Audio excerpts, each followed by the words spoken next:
कहानी की शुरुआत एक बेहद ही खतरनाक जंगल से होती है, जहां हमारा मेन कैरेक्टर लियो अपने खोए हुए बेटे की तलाश में पूरे जंगल में भटक रहा था। तभी अचानक उसे पास से किसी की चीख सुनाई दी। जैसे ही वो बंदूक उठाकर आवाज की तरफ बढ़ा, तभी उसे सामने कुछ भालू के बच्चे दिखाई दिए। इससे पहले कि वो खतरे को भांप पाता, तभी अचानक पीछे से एक विशाल भालू पूरी रफ्तार से उस पर टूट पड़ा।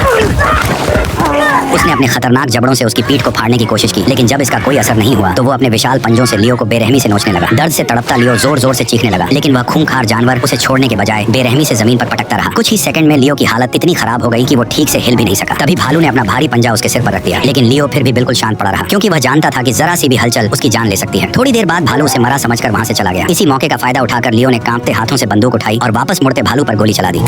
लेकिन गोली लगते ही भालू और ज्यादा भड़क गया। उसने पलटकर अपने पंजों से लियो के गले को चीर दिया और एक ही झटके में उसने अपने खतरनाक जबड़ों से उसके कंधे को फाड़ डाला।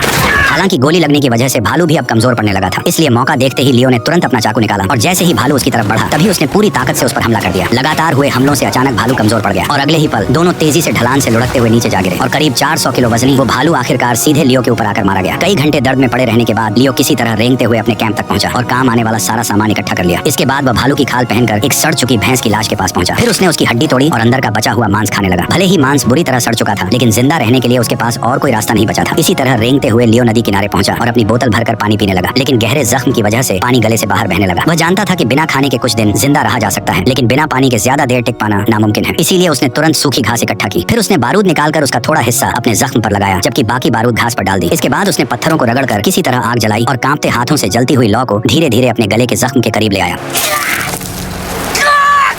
अचानक लियो दर्द से बेहोश हो गया। पेड़ पर बैठा कौवा जो नदी किनारे पड़े लियो को देखकर दावत की उम्मीद कर रहा था, खुद उसका रात का भोजन बन गया। हालांकि इतने से खाने से उसका पेट भरने वाला नहीं था, इसलिए भूख शांत करने के लिए वो भेड़ बकरियों की तरह पत्थरों के बीच से घास की जड़ें निकालकर खाने लगा। तभी अचानक पीछे से हलचल हुई और उसने हिरणों के एक झुंड को नदी पार करते देखा, लेकिन बिना बंदूक के वह कुछ नहीं कर सकता था। आदत से मजबूर होकर उसने लकड़ी की एक छड़ी उठाई और उसे बंदूक की तरह पकड़कर ट्रिगर दबाने का नाटक करने लगा। कुछ देर बाद जब लियो एक चट्टान पर अपना नाम लिख रहा था, तभी अचानक उसे घोड़ों की आवाज सुनाई दी। जैसे ही उसने ऊपर देखा, तभी उसे समझ आ गया कि वे दुश्मन कबीले के लोग हैं जो जंगल में उसके कबीले के लोगों का शिकार करने के लिए घूम रहे हैं। लियो तुरंत समझ गया कि अगर वह उनके हाथ लग गया तो वे उसे जिंदा नहीं छोड़ेंगे। इसीलिए वह चुपचाप पीछे हटता हुआ एक बड़ी चट्टान के पीछे जाकर छिप गया। लेकिन तभी पानी पीने आए एक आदिवासी की नजर आखिरकार उस पर पड़ गई। पकड़े जाने के डर से लियो तुरंत नदी में कूद पड़ा और तैरकर उनसे दूर भागने लगा, लेकिन वे लोग उसे इतनी आसानी से छोड़ने वाले नहीं थे। उन्होंने ऊपर से उस पर तीरों की बारिश शुरू कर दी। हालांकि सही समय पर लियो ने अपना सिर पानी के अंदर डुबो लिया। बहते पानी के बीच अचानक उसे अपने बेटे की याद आई। जिस बेटे को ढूंढने के लिए वह इस खतरनाक जंगल में आया था, वह असल में अब जिंदा नहीं था, क्योंकि उसके ही एक खास दोस्त ने सिर्फ $300 के लिए उसके बेटे को बेरहमी से मार डाला था। और अब लियो उसी आदमी से बदला लेने के लिए इस जंगल में भटक रहा था, लेकिन फिलहाल उसकी खुद की जान खतरे में थी। तभी अचानक उसे एहसास हुआ कि बहता पानी उसे दुश्मन कबीले से काफी दूर ले आया है। मौत के मुंह से निकलने के बाद आखिरकार लियो ने नदी में बहती एक लकड़ी को पकड़ लिया। कुछ देर बाद वह बड़ी मुश्किल से उस सड़ी हुई लकड़ी के सहारे नदी के किनारे तक पहुंच गया। बर्फ जैसी ठंडी हवा में उसका पूरा शरीर कांप रहा था, लेकिन राहत की बात यह थी कि वह अभी तक जिंदा था।